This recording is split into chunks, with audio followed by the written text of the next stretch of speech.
Hi there, I'm Joey. I'm Jacob. And we are watching Star Trek for the first time. Last time on Star Trek, we finished Season 2 with an episode called Assignment Earth, and we tried to set up a spinoff, and it didn't work, clearly. As far as now here's the thing, as far as I understand the transition from Season 2 to Season 3, the show, I believe, correct me if I'm wrong in the comments, I'm sure I will be, I believe the show was canceled briefly. I recall you telling me something along those lines, yes. Pretty much Star Trek already had the massive nerd following that it has today. And people wrote in and were like, hey, you can't fucking cancel this show. And they're like, okay, fine, we'll give you another season of the show, but it's going to have no budget. And thus we get the shortest season of TOS. This is 24 episodes, Season 3 we're going into.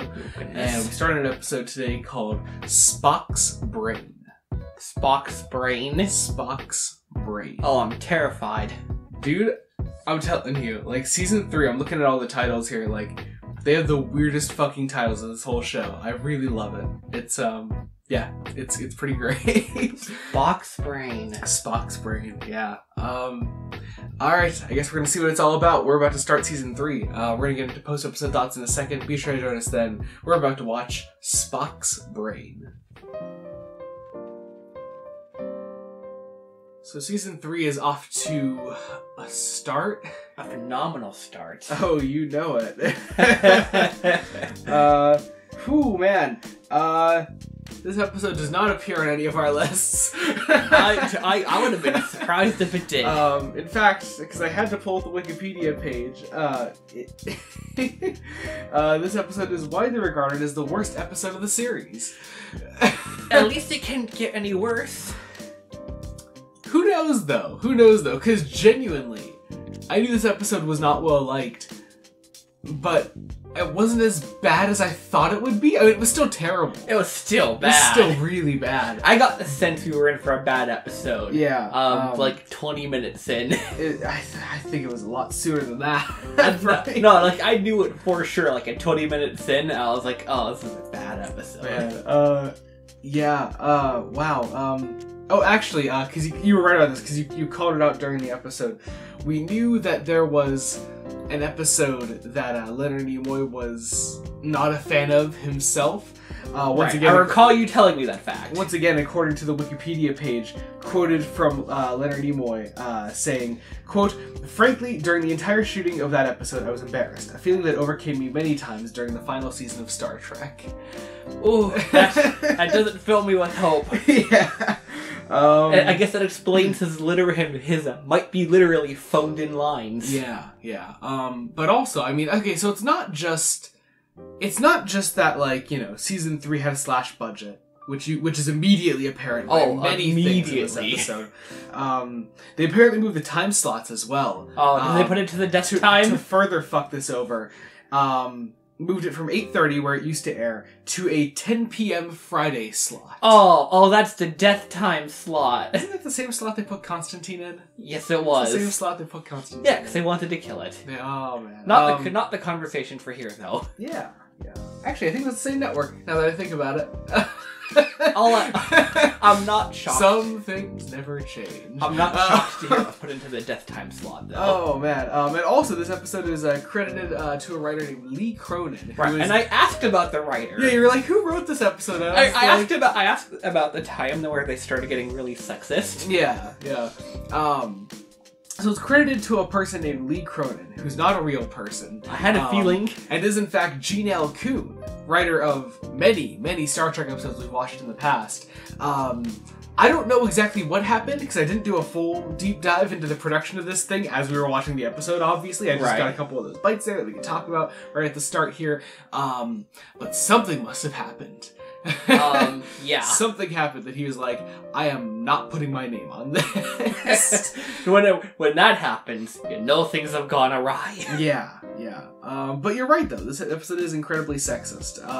And we've had sexist Star Trek in the past before. This one is a different kind of sexist, I think. Right. We've had... I don't even know how to, like, properly articulate No, feels wrong about it. I don't know how to articulate a lot of this episode, come to think. Okay, you know what? I have one thought, like one very articulate thought. the show treats all the women, well, we see like 4 of them, maybe 5, Yeah. as literal children-minded people. Yeah. Unless they've been given the teacher knowledge. Yes, which happens to one woman at the end. And before the episode begins. Yeah. So it's like, they're treated as literal children-minded people. Yeah. Where they presumably control all the men on the surface. Yeah. And I don't even want to think about that dynamic. Yeah. And also, on the opposite end of the sexism spectrum, not that it's not sexist, but I'm saying like it's a different kind of sexism. There's this hilarious speech that Kirk gives to the main woman at the end as they're finishing fixing Spock. This episode's making me not able to speak now. There's this stupid speech that Kirk gives. He's like, well now you can do what you were always meant to do. Now go and be with the men up there and do things together. You know, build houses, become warm, other things we can't mention because we're a TV show in the 60s. Yeah. But heavily imply them. Yeah. Oh man. Poor Leonard Nimoy though. Man. Poor Leonard Yeah. Nimoy. Man has to sit off to the side the entire episode pretty much. And then be controlled around like a robot. Yeah, watching all his friends deliver some of the worst dialogue they've ever been given. Kirk says at least 4 times, "Who are you? What have you done with Spock's brain?" And he says that second half. Eventually, he just like starts like really like fast forwarding it. He's like, he just starts like running towards this person. And that one of those is in the same scene where he just fires on a woman because she moved a little bit. Right. The door opens, woman is there, she moves a tiny bit, and he shoots her point blank. It's fucking hilarious. I love it. It makes us laugh really hard. Yeah, it's pretty great. But oh man, but yeah, poor Leonard Nimoy just gets to do nothing. I mean, maybe that's a good thing, realistically. Right, maybe. But then also they make him act through this voice box. Through their communicator. Yeah. Which I don't know how that's working. Okay, I think the idea is because they're so far down, they can't talk to the ship or to Chekhov, who's on the surface. Yeah. But Spock isn't there to talk to. Like, his signal is still recognizable, I think. Well, yeah, and but he's like, a brain in a box.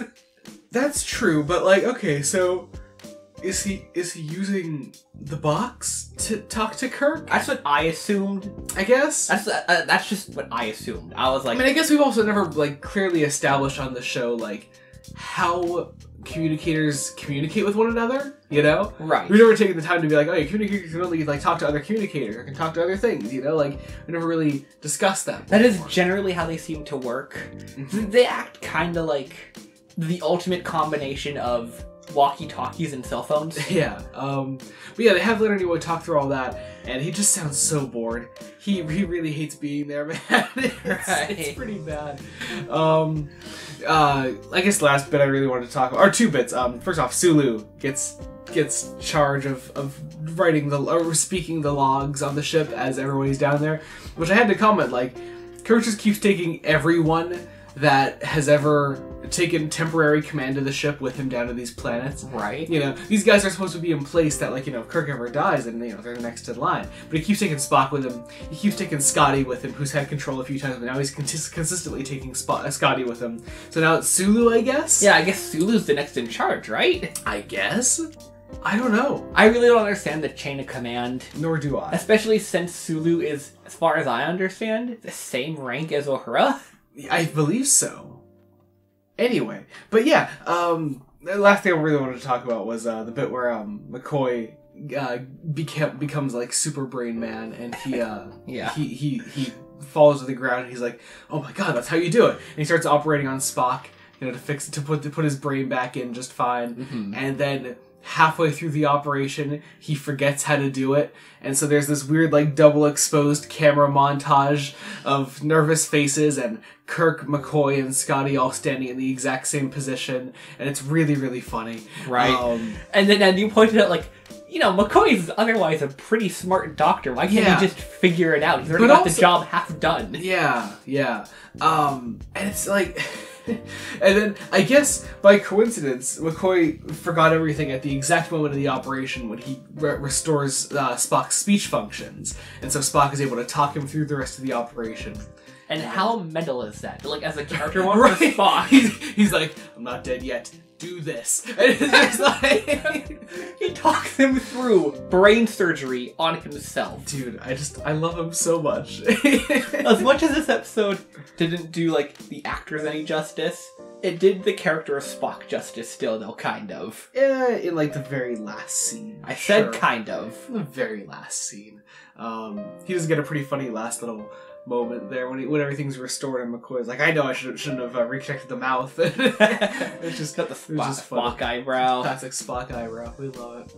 Alright, that was Spock's brain, I guess. Yeah. 23 episodes to go, and it'll be over. But also, if this is any indication as to what the rest of the season is like, I am concerned. Also, but if it's the worst, it can only theoretically get better. Or at least not any worse. I suppose? I don't know. We'll see. Guess so. Anyway, alright, I guess that does it. Be sure to join us next week when we continue Star Trek the Original Series. Until then, this has been Joey Morgan. I'm Jacob. Goodbye.